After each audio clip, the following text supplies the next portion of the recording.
Hola, hola, bienvenida y bienvenido a otro episodio aquí en Snippet Tech. Vamos a continuar en nuestra temporada de lenguajes de programación. Ya hemos hablado de lenguajes como ensamblador, C, C++, Ruby, Python. Y hoy vamos a empezar como con algunos lenguajes que creo que siguen siendo amados, pero antes fueron muy, muy, muy amados. Y este lenguaje que vamos a hablar hoy es uno de los lenguajes más usados en la actualidad y que también ha dado una revolución en los lenguajes de programación. Vamos a hablar es de Java. Hoy vamos a hablar de Java y para eso tenemos un gran invitado el día de hoy. Pero antes de presentarlo, quiero recordarte que nos puedes escuchar por Spotify, nos puedes escuchar por Apple Podcast, por Google Podcast, por Anchor. También puedes ir a nuestra página devhack.co y ahí puedes encontrar mucha más información, más material para que aprendas, para que puedas compartir también. Puedes encontrar nuestro blog, nuestro canal en YouTube, que es youtube.com/devhack, donde tenemos algunos talleres, workshops de Kotlin, de Neo4j, de Ktor, de Jetpack Compose, bueno, de muchas, muchas cosas ahí. Así que véala a nuestra página de devhack.co, ahí está consolidado y ahí puedes ir a nuestro blog, a nuestro canal en YouTube y también en donde puedes escuchar este podcast en otros canales. ¿Listo? Entonces tenemos nuestro invitado el día de hoy, un gran amigo, el cual te hemos grabado también videos, talleres, y hoy nos acompaña para hablar un poquito de de este lenguaje Java, contarnos acerca un poquito de qué consiste Java, por qué es fuerte, por qué es un gran lenguaje, sigue siendo, pero por qué también los últimos años ha dejado de ser tan popular como era antes, y una gran pregunta al final. ¿Será que Java seguirá, vivirá o Java ya está muerto? Entonces, vamos poco a poco y vamos a ir viendo. Entonces, hola, Cier, ¿cómo estás? Hola, hola, ¿qué tal? Bien, bien, bien, bien, no me quejo aquí. La vida, la vida. Qué bueno. Cier, pues muchas personas te conocerán, de pronto otros no, así que, ¿quién es Cier? Eh, es una gran pregunta, ojalá supiera la respuesta.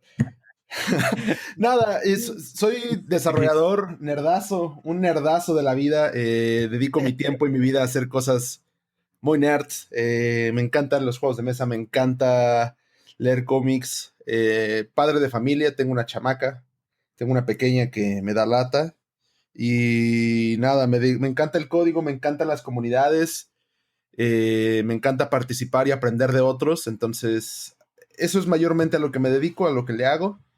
Eh, a aprender cosas nuevas todo el tiempo, constantemente.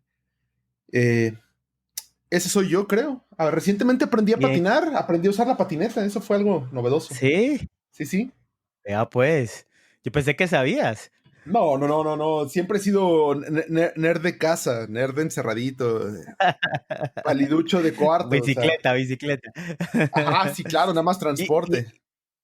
ok. Y cierre los ratos libres trabaja, eso sí, ¿no? Bueno, sí, a veces trabajo y a veces, pues, Sí, claro. hay gente que me paga por que cree que lo que hago es productivo. Yo la verdad no estoy seguro de si yo me pagaría, pero hay gente que sí me paga en efecto. Ah, eso está bien, ¿no? No hay que seguir los consejos de Cier. ¿Cómo es tu Twitter, Cier? Pueden encontrarme en casi cualquier red como @cierísimo.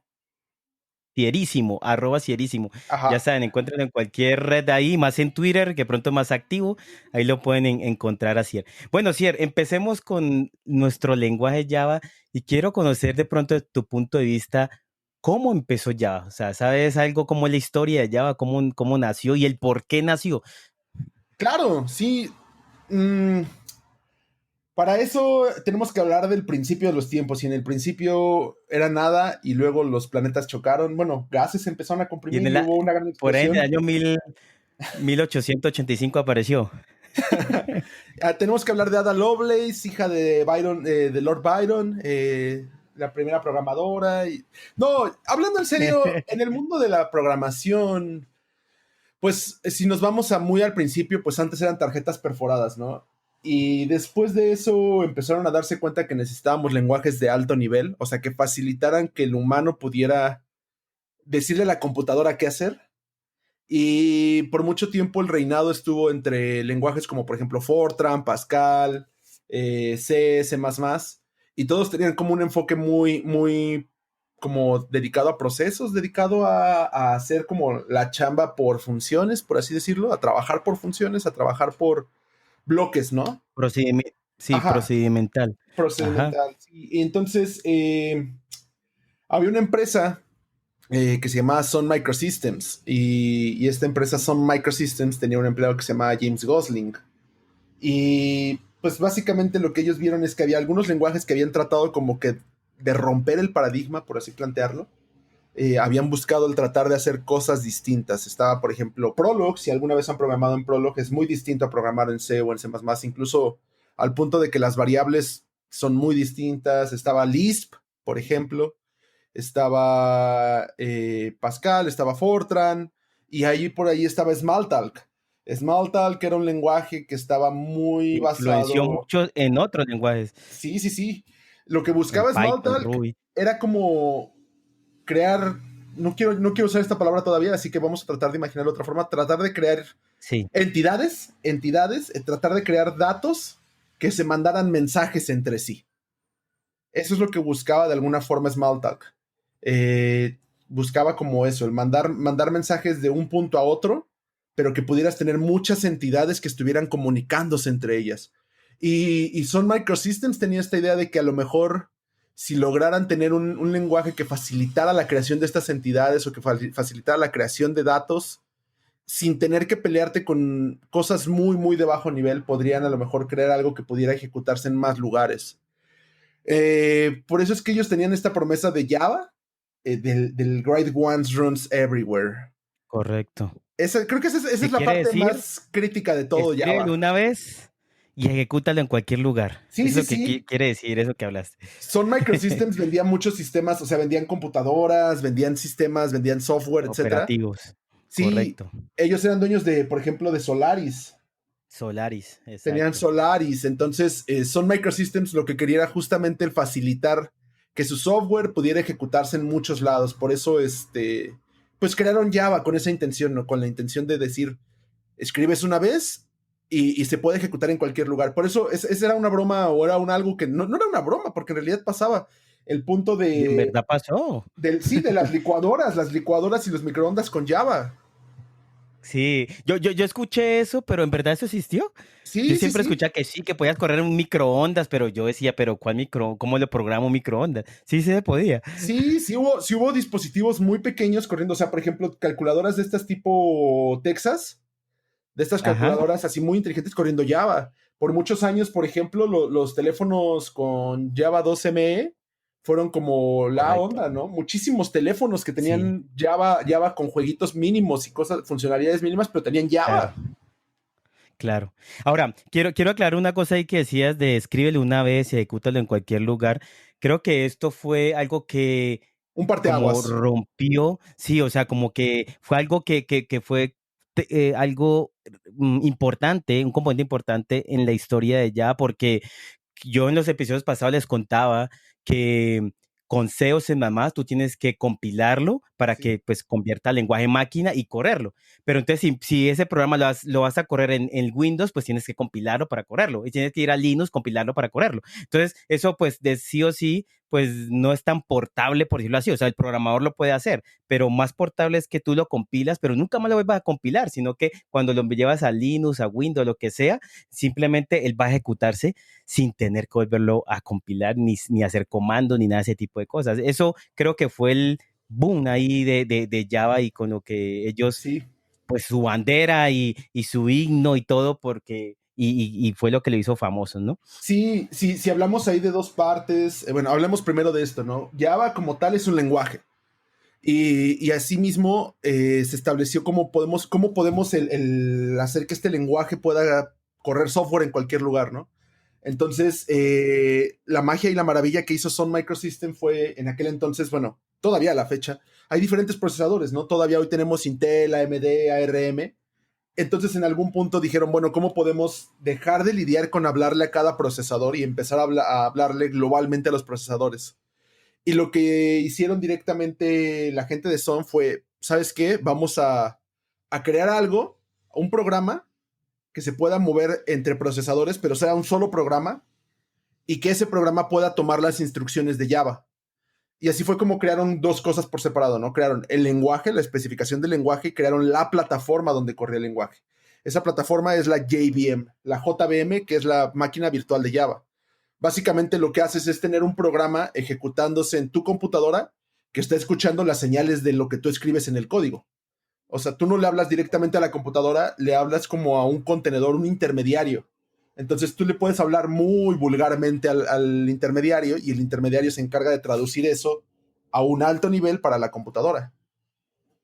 Y esa es la gracia, la maravilla de Java, esa es la mayor maravilla de Java. O sea, olvídate de las clases, olvídate de si tiene Sí, no, estáticos, etcétera. con No, no, eso no. cerramos este podcast. Muchas gracias. Buenas noches, hasta luego. No, no, no. Bueno, sigamos. Sí, no, es que definitivamente fue un parteaguas. A lo largo de la historia de Java se le ha juzgado y se le ha señalado mucho o se le ha aplaudido mucho por su paradigma, ¿no? Que es un lenguaje de programación que busca el trabajar con objetos, que ahí es donde empezamos con la parte truculenta de esto. Pero la realidad es que la plataforma sobre la que ejecuta, el software sobre el que ejecuta es el mayor hit del lenguaje. Y es tan eficiente que muchos otros lenguajes se han esforzado en tratar de adaptarse a esto. Correcto. Todavía Sun en su momento dijo, ¿sabes qué? Nuestro software, la JVM es bueno. Entonces lo hicieron open source, liberaron el código. Eso te iba a preguntar. ¿Quién regula ahorita todo esto de Java? O sea, hay una comunidad, hay una empresa. ¿Quién regula todo esto? Hay dos cosas. Sun Microsystems como empresa le empezó a ir un poco mal. Fue adquirida por Oracle, pero antes de ser adquirida, Sun se encargó de hacer algunos ajustes previos para que su software mantuviera como su legado. Entonces, liberaron una máquina virtual, entonces es open source, y es software libre también, en adición a la que es open source. Son dos conceptos distintos, ya habrá otro podcast para eso. Ujú. Hicieron una especificación y crearon procesos para mejorar el lenguaje. Entonces existe el Java Community Process, donde la comunidad, la Correcto. misma gente que trabaja en Java, puede sugerir nuevas cosas. Y entre esos también existen, por ejemplo, los JSRs, que son los CRs. Java Specification Request, que es donde tú puedes pedir como cosas, ¿no? Me gustaría agregar una palabra reservada a Java, me gustaría cambiar la manera en que las variables se manejan, cosas por el estilo. Correcto. Tienen un proceso y una elección a nivel comunidad. Y esto se mete dentro del software libre de la JVM. Actualmente, digamos que los términos legales, la marca, el trademark, lo domina Oracle. Sin embargo, la plataforma como tal está distribuida en un montón de lados y lo puedes ver, por ejemplo, en que Amazon tiene su propia máquina virtual de Java, ellos la crearon. Correcto. Microsoft tiene existe una que es totalmente mantenida por la comunidad, que se llama, el nombre es el OpenJDK, que ahora ya no se llama OpenJDK, ahora se llama Adobe OpenJDK. Ok. Sí, ahora es Adopta el OpenJDK, así se llama.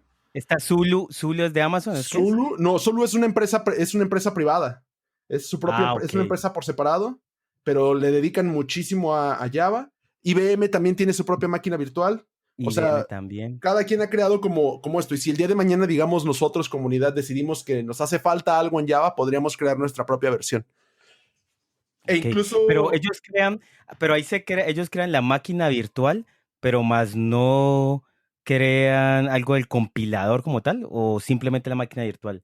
también crean el proceso para modificarlo. Lo que hacen es tomar la especificación de cómo se comporta la máquina virtual y pueden tomar el código fuente de la máquina virtual original o de la última versión que esté liberada, open source, y hacer las modificaciones. Entonces esto implica también modificar el compilador para nuevas instrucciones que tú quieras agregar.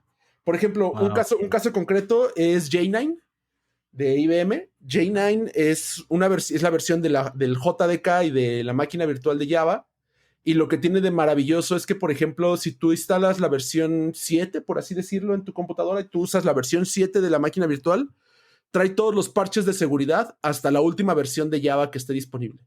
Entonces se encargan de que la versión del lenguaje que elijas no afecte a los parches de seguridad que ya están disponibles en la plataforma. A diferencia, por ejemplo, de la máquina virtual de Oracle, y no por eso estoy hablando mal de Oracle, pero el punto de ahí es, Oracle, por ejemplo, saca un nuevo release y si tú quieres, saca una nueva versión y si tú quieres utilizar esa nueva versión, con otra versión del lenguaje, no, o sea, es compatible, que eso es algo que también se han encargado de definir mucho en Java, pero si tú quieres usar la versión vieja del lenguaje, no tienes todos los features nuevos de Claro, la máquina. Entonces, claro. ahí varía mucho de lo que quieran. Esto, Amazon ha te voy a hacer optimizado una para la nube. pregunta. Ujú.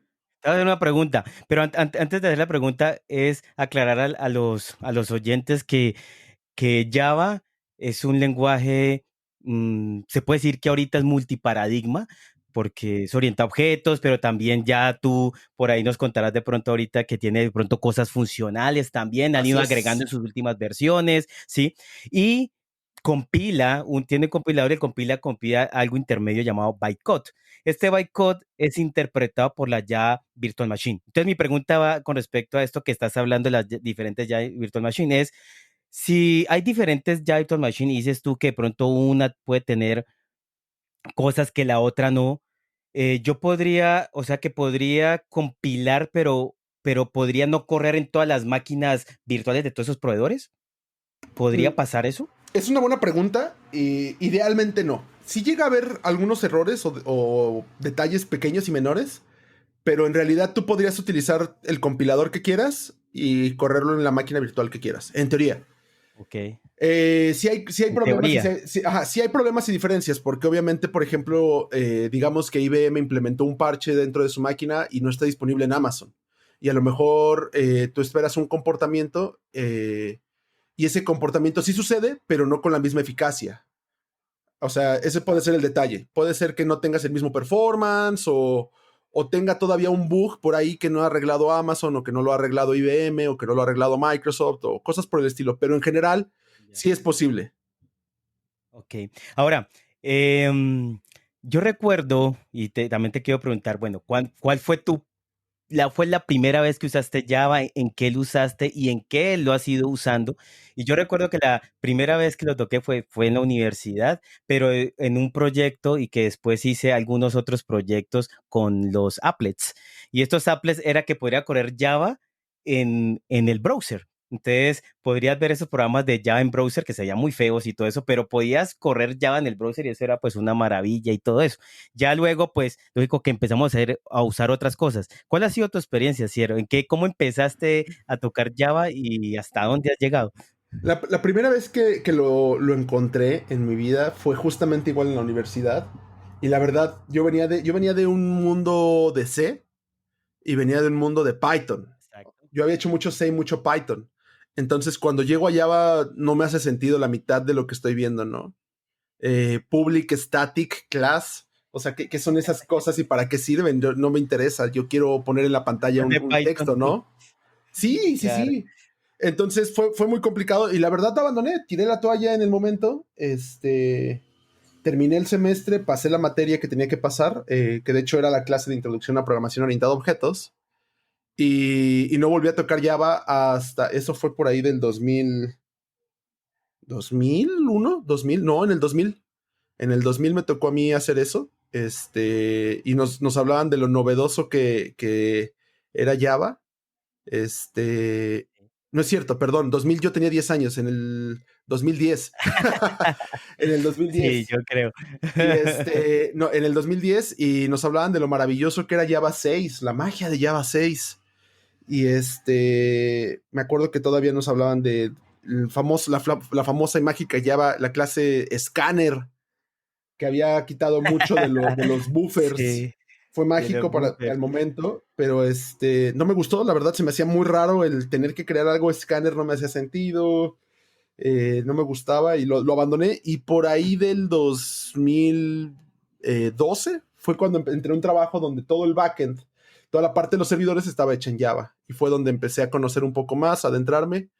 Empecé a leer por mi propia cuenta y fue cuando decidí certificarme. Me certifiqué como Java, ay, no me acuerdo cómo se llama la Java, no sé qué certificado, programa o programador, algo Ajá, así. sí recuerdo. Y me certifiqué y con eso empecé a conseguir trabajos y así empecé a hacer Android. Claro.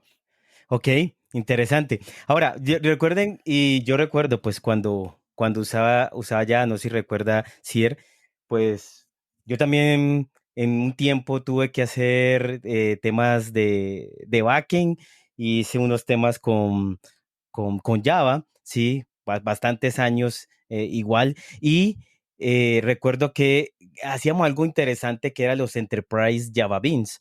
Y lo que nos gusta eso es que empezamos a hacer como tipo de sistemas distribuidos, en el cual podíamos llamar de un servidor a otro, poder llamar funcionalidades, lo que podemos hacer ahorita fácilmente pronto con un servicio web o un REST con JSON y ese tipo de cosas, pero pues en ese entonces había que hacer poquito más con RPC y esto, pero también eran se puede decir, no de los pioneros, pero era muy interesante que Java no solo era portable y todo lo que hablamos de Virtual Machine, sino que también manejaba muy bien todo este tipo de los protocolos de la red, de RPC, y también podías hacer páginas como con JSP, y también podías hacer aplicaciones empresariales, que era toda la parte web, backend y demás con Java Enterprise Edition, y después hasta podías hacer aplicaciones móviles con Java 2 Micro Edition, que podías correr estas aplicaciones en diferentes sistemas operativos móviles, ya sean Symbian, el de Microsoft, podías correrlos. Entonces, hasta en el de BlackBerry, recuerdo, podías correr tus aplicaciones. Así que ya se empezó como a proliferar y ya empezó a abarcar mucho mercado, ¿sí? Sí, sí, sí. Entonces, ¿cómo fue esa experiencia? En qué te has metido ahí en Java? Y qué ha sido para ti como lo que digas de estas tecnologías como tal, algo que en verdad fue innovador también y que de pronto fue disruptivo en su momento? ¿Sabes? Creo que ahí empieza la parte interesante. Java como dices, empezó a abarcar muchas áreas y eso, vaya, fue un mundo porque podías hacer, como dices, cosas para el navegador, podías tener una aplicación de escritorio que hiciera llamadas remotas a Internet, ¿no? Era rapidísimo y súper sencillo. Todavía a la fecha muchos servicios de Internet, por ejemplo, todavía hasta hace un par de años el Servicio de Declaración de Impuestos de México utilizaba una aplicación de escritorio de Java y era mágico.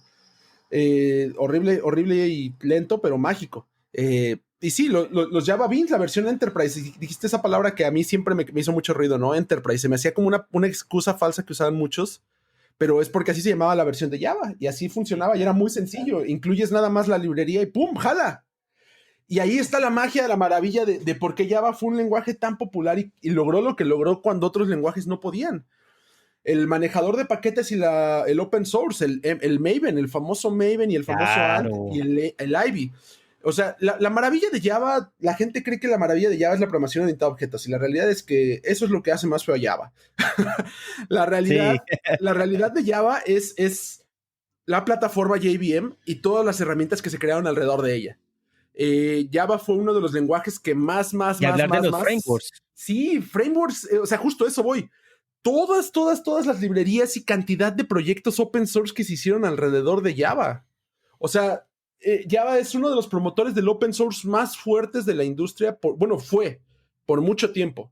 Muchísimo tiempo. Me atrevo a asegurar que hoy día yo creo que JavaScript le ha ganado ese terreno del soporte a open source. Pero Java en su momento era mágico. Y era más mágico todavía justo esto de Maven, porque no existía un precedente tan bien integrado, ¿no? Que tú dijeras, oye, es que Juan Guillermo ya hizo una forma de comunicarse con la licuadora sin necesidad de tener que escribir 80 líneas de código. Solo jala su clase, le pides que haga y lo hace. Pues nada más agrégale una línea a este archivo, bueno, no una línea, agrégale un bloque a este archivo, a este XML, y se resuelve. Ya tienes las clases de Juan Guillermo. Oye, ¿y Correcto. cuánto me va a Porque costar qué eso? complejo que era en C++, ese tipo de cosas. Sí, Subir horrible. librerías, bajar las librerías, eso era súper complicadísimo. Y aparte, a veces las librerías no estaban disponibles para tu plataforma. Yo las programé en Linux, tú las programaste en Windows, tú estás programando en Windows y no funcionan. O sea, era otro problema y otro detalle, que en Java ya no pasaba. O sea, y ese fue el boom de Java. Eso fue lo que hizo que Java fuera mágico. Cualquiera podía hacer una librería, cualquiera podía distribuir una librería y no tenemos que estar dando instrucciones concretas y precisas de cómo hacer que la librería funcionara. Era Correcto. mágico. Y hablamos de maravillas de Java, y yo sé que podemos seguir aquí hablando de maravillas porque en verdad lo tuvo o lo tiene, pero ¿qué desventajas también vemos en Java? O sea, ¿qué piensas tú que puede ser algo que en verdad ha llevado a que Java no sea ahorita el lenguaje de pronto más amado y que los estudiantes ahora ya no quieren aprender Java o los desarrolladores ya no quieren aprender Java? ¿Por qué? Por muchos años, a la fecha todavía pasa, pero el principal problema es que se siente pesado. Es un lenguaje que se siente pesado, es toda una infraestructura que se siente pesada, ¿no? Necesitas tener tú la máquina virtual, tienes una máquina reservando recursos en tu computadora para poder ejecutar algo que a veces puede resultar sencillo. Es decir, en lenguajes como en Python, por ejemplo, nada más se consume la memoria que se va necesitando. Java no funciona así. Java lo que hace es reserva una cantidad de memoria en tu computadora y después empieza a ejecutar el código. Y eso es lo que lo hace. Punto número uno, que tarde un poco más en iniciar. Ya es algo que se ha cambiado en las nuevas versiones. Punto número dos, que se sienta pesado y lento cuando está trabajando. Y que también puede hacer que programar en él sea como un poco más tedioso. El lenguaje también es muy verboso. ¿Qué quiere decir esto? Que tiene demasiadas palabras y demasiado como... tienes que dar muchas definiciones de cosas previo a hacer algo. Definiciones, comando. Correcto. Entonces, esas son como las cosas que lo han hecho como un poquito pesado. Y obviamente hace también mucha magia. Esa es la realidad. A diferencia de otros lenguajes donde es como muy derecho lo que pasa. Y voy a poner un ejemplo rápido. JavaScript, ¿no? Tú pones función y esa es una función y listo. Se acabó, ¿no? Tú le pones que una variable es igual a un valor y eso es lo que está sucediendo en ese momento. La variable es igual a ese valor. Ya si después haces las cosas malas de JavaScript ya es otra cosa, ¿no? Pero en Java hay mucha magia, por ejemplo, con las anotaciones, ¿no? El arroba esto, arroba aquello. Hay magia detrás. Y no es magia literal, pero sí hay muchas cosas que tienes que entender para poder entender qué significa esa línea de código. Esto también es algo ahí como medio problemático. Java tiene esta cuestión de que como es compilado, una vez que el código se compila ya no lo puedes modificar, pero sí se puede en tiempo de ejecución y es muy lento hacerlo en tiempo de ejecución, que es Correcto. con todo lo que sería reflection. Puedes Reflection. en tiempo de ejecución pedirle a Java que cambie el comportamiento de algo basado en código de manera dinámica, pero eso es Sí. No, pero no está lento y hecho para eso. pesadísimo. No está hecho para eso, Sí. definitivo, definitivo. Sí, ya Se puede, Python u pero no otros lo deberías. llevan, pero se puede, claro, se puede. Ahora, es cierto, pero imagínate, como hemos hablado de lo bueno de la ya Virtual Machine y demás, ¿por qué otras empresas y demás han optado por usar esta máquina virtual y, y crear nuevos lenguajes, ¿no? O Sí. sea, ¿por qué dijeron, ay, ¿por qué creamos un nuevo lenguaje, pero usemos la ya Virtual Machine? Como decir Kotlin, como decir Groovy, como decir otros lenguajes que están basados en la Java Virtual Machine. ¿Qué opinas de eso? Es una pregunta interesante. Fíjate, hay muchos lenguajes. Tú ya mencionaste Groovy, Kotlin, Scala, Clojure. Ah, Scala, correcto, Clojure. hay varios lenguajes. La cuestión es que Hasta uno de justamente Ruby, ¿no? JRuby, creo que por ahí JRuby, la otra vez existe escuché JRuby, uno. existe Jython. Jython, correcto. Sí, la cuestión es justo esa. La forma, por así plantearlo rápido, la forma en que funciona la Java Virtual Machine, la JVM, lo que hace es, cuando tú la inicias, reserva un espacio de la memoria RAM, o sea, va y le dice directamente al sistema, estos 200 megas de RAM son míos, nadie los toca. Va, no pasa nada. Internamente se encarga de hacer la distribución de esa RAM, se encarga de hacer la administración de lo que va a estar en esa RAM, e incluso también de pedir accesos al disco y etcétera. En otros lenguajes, a veces acceder, por ejemplo, a 200 megas de RAM y hacer uso de ellos puede ser pesado o puede ser incluso casi imposible, ¿no? Por ejemplo, a lo mejor en Node a veces tienes mucho limitante cuanto al consumo de memoria o a lo mejor en C tienes que hacer punteros, ¿no? Muchísimos punteros para poder tener esa memoria. O en Rust, por ejemplo, que Rust es una chulada de lenguaje, pero también tiene este detalle de variable que uses tiene que tener sentido. Si no tiene sentido, el compilador te dice que no. Y cómo estés moviendo datos, etcétera, tienes que tener cuidado con eso. Y en Java no. En Java es dame memoria, dame memoria, dame memoria, no pasa nada, no pasa nada. Tengo 80 variables y 80 cosas funcionando al mismo tiempo y no pasa nada. Que es donde Java se luce. Bueno, la JVM se luce, ¿no? en la forma en que puede administrar la memoria, en la forma en que puede administrar los datos, y algo que no hemos mencionado y que vale la pena Liberarlos, sí. mencionarlo es, exacto, el garbage collector, que es el Correcto. pasar y quitar los datos que ya no se estén utilizando de la memoria. Entonces, es más También fue una fácil. maravilla. Sí, fue una revolución, porque ya no tenías tú que preocuparte por cómo se asignaba la memoria ni por cómo tenías que liberarla. Entonces, justo por eso mismo, como la Java Virtual Machine, la JVM, es open source y es software libre, tiene una especificación en la cual se explica cómo tú creas el código que va a ejecutar en esa máquina. Entonces, para muchos ha sido más fácil encargarse de crear un lenguaje que ofrezca mayor flexibilidad en algunas cosas, pero que se apegue a esta especificación y que permita poder ejecutar ese código que está adaptado en la máquina virtual. Y de esa forma ya no tienen que preocuparse, número uno, por ejemplo, por el crear objetos. Número dos, ya no tienen que preocuparse por el limpiar objetos, porque eso ya está automatizado en la máquina Claro, virtual. ya está. Y entonces con eso, pues dice Juan Guillermo, ¿sabes qué? A mí no me gusta ponerle a las funciones function, me gusta ponerles F nada más, pues creo mi Quitarle el punto lenguaje, y coma. y ajá, los puntos y comas no me sirven, tampoco me gustan las llaves, los open brace, el close brace no me gusta, y me gusta que los arreglos nada más una sola dimensión, ¿no?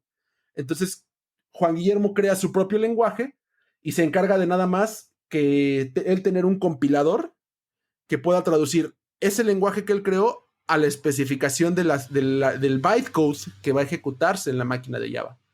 Y con eso ya se quita del problema de entender totalmente toda la estructura de un compilador, digo, de un procesador, o quitarse todo el problema de entender cómo funciona la asignación de memoria, se lo quita, porque ya tiene una especificación simple y sencilla de cómo crear bytecode que va a ejecutar en cualquier sistema. No importa si es un Linux, no importa si es una Mac, no importa si es un teléfono, no importa dónde sea, va a correr. Esa es la maravilla que ha hecho y por la razón por la cual muchos siguen optando por la plataforma. E incluso han salido alternativas. Por ejemplo, hoy por hoy está pegando muy fuerte este mundo del GraalVM, que ofrece la misma iniciativa que la JVM, pero la ofrece para cualquier lenguaje. Y también optimizada y demás. Sí, sí. Bueno, Cier, para ir cerrando este episodio, la pregunta que están esperando todos y que es una pregunta también un poco comprometedora, pero también interesante, es, ¿Java ha muerto? ¿Java morirá? ¿O qué pasará con Java? Y recordando que Java ya está en su versión, no sé si está en la versión 15, ¿qué versión? 15. Sí, como 15 creo que 15 es la está. última estable. Entonces, correcto, la última estable. ¿Qué está pasando con Java? ¿Qué va a pasar con Java? ¿Qué, qué, Allá qué, va. qué crees tú? Porque no somos adivinos ni nada de eso. Allá va lo mató Kotlin. Nos vemos la próxima. Bye. No, no, Java sigue siendo una plataforma muy fuerte. Sigue siendo un lenguaje muy fuerte y muy, muy utilizado. O sea, altamente utilizado. Las empresas, las más grandes, o sea, podemos hablar de Netflix, hablar de Amazon, hablar de Google, hablar de Uber, Google. Uber, Airbnb, hablar de Microsoft. Tienen muchísimo, muchísimo Java. Y siguen haciendo muchísimo Java. Y van a seguir haciendo muchísimo Java. Muchísimas consultoras en las que he trabajado. Me tocó trabajar con clientes muy grandes, bancos, hoteles, e-commerce. Hoy por hoy, por ejemplo, también las fintechs, la famosa palabra fintech. Por ejemplo, Nubank es conocidísimo por utilizar Clojure, que aunque no es Java como tal, ellos utilizan Clojure corriendo sobre la JVM. Ah, claro. Y siguen trabajando para adaptar justamente el lenguaje a que siga funcionando por detrás con eso. O sea, hay muchísimas empresas. Twitter mismo se migró de Ruby a Scala y hoy por hoy tienen un porcentaje de Scala y un porcentaje de Java. Y la comunidad sigue muy fuerte y sigue habiendo, por ejemplo, el programa de Java Champions, que es muy parecido al programa de Google Developer Experts. Las JSRs, que son las Java Specification Request, para mejorar el lenguaje, siguen activas y ahora hay un proceso de release de cada 6 meses. Cada 6 meses está saliendo una nueva versión de Java y justo como lo mencionabas, la última es Sí. la 15 y están tratando de adaptar el lenguaje que sea más moderno. En la versión 8 que salió en el 2014, metieron lo No, yo me quedé en la de... 8 y yo me quedé en la 10. Sí, sí, sí. En la 8 metieron, por ejemplo, el sistema de programación funcional para poder tener lambda functions, para poder tener predicates, para tener functor, bifunctor, consumer, supplier, filtros, mapas, reducers, etcétera. En la versión 9 metieron un sistema de módulos para poder hacer todavía más atómico el proceso y eso ayudó muchísimo también a la carga dinámica de código y a que sea más sencillo arrancar la máquina virtual. En la versión 11 metieron un montón de cambios de seguridad y todo y empezaron con la parte de inferencia de tipos. Y ahorita en la versión 15, la verdad es que ya no sé, no sé qué hay en la 15, pero en la 14 empezaron con esta parte, todavía no, creo que en la 15 ya está lo de record syntax, que es para poder crear lo que antes era crear una clase que solo almacenara datos, ahora ya existe directamente una clase que sería el equivalente al data Ah, class ok, ok. de Kotlin, por ejemplo. Correcto. Ahora existe record, ¿no? Que lo que hace es justamente eso. El Delfín es una clase que sirve únicamente para almacenar datos. No tiene ninguna lógica, solo almacena datos. Es un contenedor, es una estructura. Un Ujú. struct. Es eso, justamente. Ya está disponible. La plataforma, la JVM, está en constante evolución. Cada tanto salen parches para las versiones viejas, para las versiones nuevas. Y Este, entonces, ¿por qué se ha ido, ha sido, por qué dicen que va a morir o que está muerto o eso? Por qué dicen ese tipo de cosas? ¿Será por el es una gran mundo Android pregunta. o qué? No, yo creo que es algo que la gente espera y de lo que siempre va a hablar, ¿no? Hay lenguajes más sencillos de aprender o la base. Está Python, JavaScript, son muy sencillos. La realidad es que aprenderlos inicialmente son muy sencillos. Aprender, por ejemplo, otro que me venga a la mente, bueno, esos son los como que más sencillos que se me vienen a la mente. Ruby es otro también lenguaje relativamente sencillo de aprender. Son sencillos de iniciar en ellos. Java no es un lenguaje sencillo para iniciar. Esa es la realidad y es la verdad. No estoy diciendo que sea malo ni que sea bueno, solo no es sencillo empezar con él. Hay muchos conceptos previos o muchas cosas que tienes que aprender antes de poder hacer algo que ya esté corriendo y ejecutándose. Y eso ha complicado mucho su adopción a veces en gente nueva. También el crecimiento de la web es otro punto muy marcado. O sea, el hecho es de que ahora todo el mundo tiene una página web y todo el mundo quiere hacer una página web. Incluso cuando haces una app, muchas veces es, ok, ya tenemos una app, hay que hacer la página web de la app.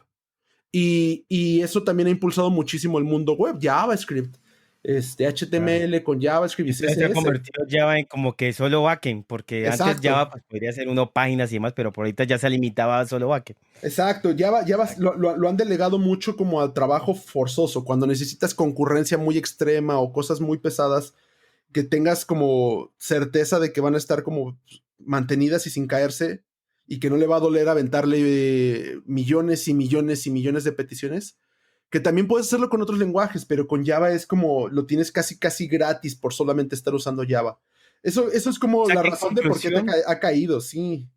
claro, o sea que en conclusión es que no está muerto ni nada de ellos, porque se siguen haciendo cosas, hay muchos sistemas, muchas Sí, empresas que sí, lo sí. usan y todo demás, pero que la adopción sí ha mermado porque aprender con respecto o comparándolo con otros lenguajes, pues se hace más complejo su adopción y demás, pero en verdad ya no es que esté muerto. Hay que esperar a ver en sus nuevas versiones y cada vez que va evolucionando que tome lo mejor de pronto de otros lenguajes y sea más fácil de adoptar y puede que ya vuelva y retome que sea usado y demás, ¿no? Sí, Así es cierto. justamente.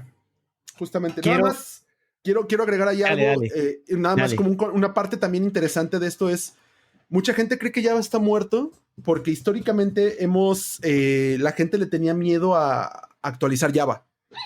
Pasaba mucho tiempo antes de que hicieran alguna actualización o pasaba mucho tiempo antes de que la gente adoptara la nueva versión de Java. Y eso lo vemos en muchos sistemas que todavía están utilizando Java 7 y Java 8, que incluso ya hay sistemas con Java 6, que son lenguajes de 6 es en el 2006, la 7 salió en el 2011 y la 8 salió en el 2014. O sea, hace 7 años, cuando ya está nuevas versiones, ¿no? La 15 está ahorita, hoy por hoy es la última estable, pero la gente, muchos sistemas, muchas empresas no quieren actualizarse. Y ese es otro problema que le ha afectado muchísimo a Java en su adopción, que justamente no, mucha gente lo ve todavía como algo viejo, como algo antiguo, y eso también le ha afectado muchísimo. y el lenguaje pues sigue siendo muy verboso y eso también afecta a su adopción. Pero sí, muchos, como dices, le han ganado mercado, le han ganado otros aspectos donde hay mejor desempeño, no hay que mentirlo. JavaScript ha tenido mejor desempeño, por ejemplo, en web, porque para eso está Exacto. diseñado. Sí.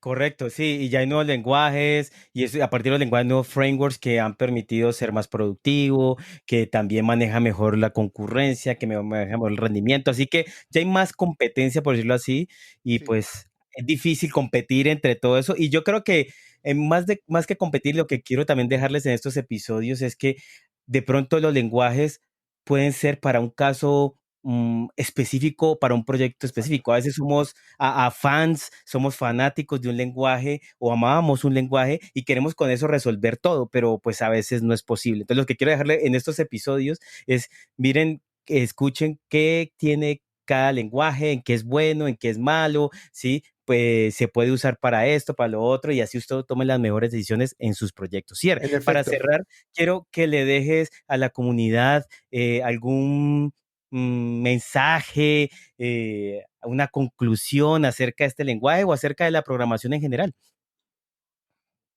Java es un lenguaje difícil y de arrancar, pero no es la mejor solución. Es una gran solución, no es la mejor. La mejor solución siempre va a ser la que resuelva el problema de la mejor manera. Y eso va a variar. Va a variar en cada situación y en cada problema. No va a ser tan fácil comerse una sopa con un tenedor como lo sería con una cuchara. Y no va a ser tan fácil cortar la carne con una cuchara como lo sería con un cuchillo. Entonces, para cada problema, la herramienta adecuada y apropiada. Exacto. Gracias, gracias, Cier. Gracias por estar con nosotros aquí en este episodio. Vamos a tener a Cier en otro episodio para hablar de Kotlin, así que Uf, mi mero tranquilos mole. que vamos a hablar. Eso va a estar bueno también.